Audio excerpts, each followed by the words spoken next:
जो तत्व दंगा हमेशा भड़काने में रहे हैं, वही तत्व कह रहे हैं कि दंगाइयों को हम उल्टा लटका देंगे। तो एक तो ये भाषा किसी राजनेता की नहीं हो सकती है। नमस्कार, आप देख रहे हैं न्यूज़ फॉर नेशन। मैं आपके साथ अभिजीत सिंह। केंद्रीय गृह मंत्री अमित शाह 2 दिवसीय बिहार दौरे पर आए हुए थे और वहीं बात करें तो आज नवादा में उन्होंने एक जनसभा को संबोधित किया।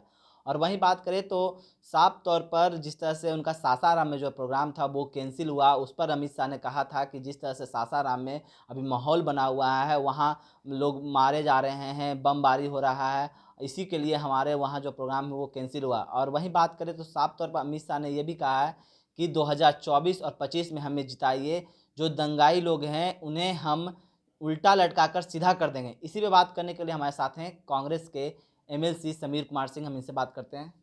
सर, अमित शाह आज नवादा पहुंचे और बोल रहे हैं कि सासाराम में माहौल बहुत ख़राब चल रहा है, बिहार में दंगा हो रहे हैं।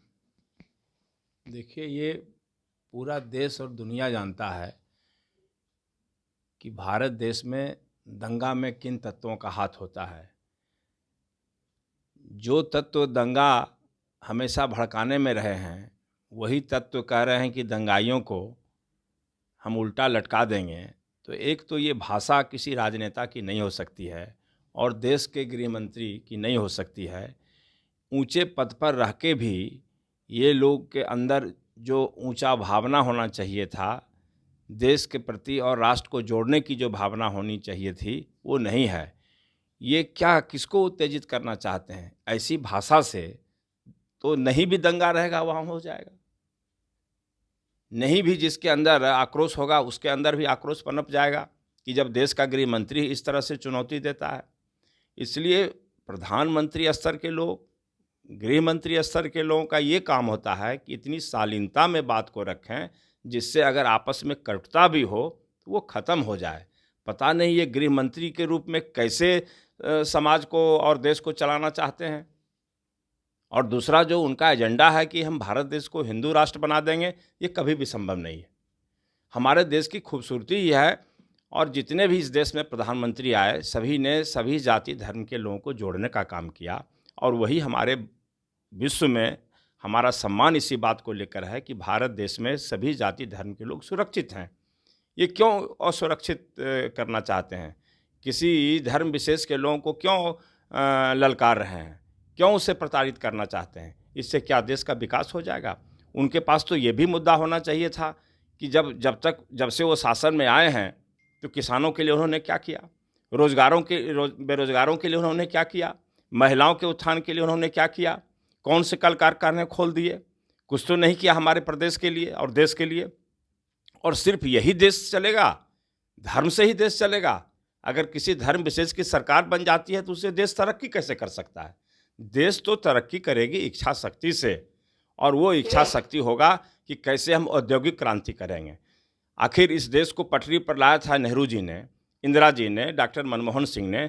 तो जब अनाज का अभाव हो गया था तो हरित क्रांति के माध्यम से देश को आत्मनिर्भर बनाने का काम किया, रोजगार देने का काम किया।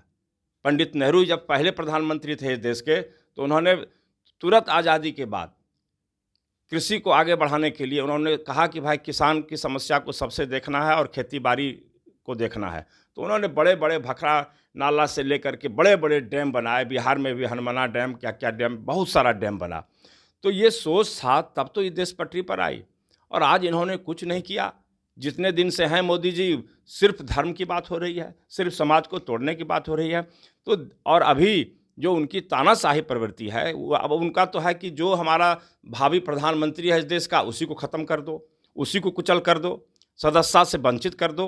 तो ऐसा राजनेता देश में ये पहला मोदी जी हैं। अगर वो सूझबूझ के होते, योग्य होते, काबिल होते तो विरोधियों को सम्मान करने की परंपरा हमको गांधी, नेहरू, इंदिरा जी ने सिखलाया है। लेकिन पता नहीं ये विरोधी को कुचलने की जो मानसिकता देश में पनप रही है, इससे न हिंदू का भला होगा, न मुसलमान का भला होगा, किसी धर्म का भला नहीं होगा। इसलिए सबसे पहले तो हम अमित शाह जी से ये कहेंगे कि अपने जीवन में कुछ संयम भावना लावें और संयमित होकर के बोलें, और ऐसा नहीं बोलें कि किसी को उकसाने का वो काम करें। और उनकी भाषा ठीक नहीं है। सभा हो गई, देश में अगर कहीं हमारे बिहार में तनाव रहेगा, 144 रहेगा तो वो सभा नहीं कर पाएंगे। और सभा तो उनको ये भी था पता कि सासाराम में उनकी सभा बहुत कमज़ोर होने वाली है, इसलिए भी उनको कैंसिल करना पड़ा। तो हम लोग तो सब बात समझते हैं, वो पार्टी से फीडबैक लेते हैं और हम जानते हैं कि बिहार में उनके लिए कोई ज़मीन नहीं है। ये सिर्फ भड़का करके, हिंदुत्व उभार पैदा करके बिहार में चाहते हैं अपना ज़मीन मजबूत करना, लेकिन संभव नहीं लगता है। जिस तरह से वो नवादा में जनसभा को संबोधित कर रहे थे और कह रहे थे कि इस बार 40 से 40 सीट हमें जिताइए और देखिए कि 2024 में फिर से प्रधानमंत्री नरेंद्र मोदी को बनाइए और बिहार विकास करेगा। देखिए, बिहार का जो महागठबंधन का समीकरण है, उससे स्पष्ट जाहिर होता है कि बिहार में अगर इसी तरह से मजबूत महागठबंधन चुनाव के समय नज़र आएगा, तो हम समझते हैं कि महागठबंधन हर एक सीट पर जीतेगी। अब 1-2 सीट तो हम नहीं कह सकते हैं, लेकिन हम लोग इस बात से पूरी तरह सहमत हैं कि भारतीय जनता पार्टी का सूफड़ा साफ हो जाएगा बिहार में। चलिए, ये थे हमारे साथ कांग्रेस के एमएलसी।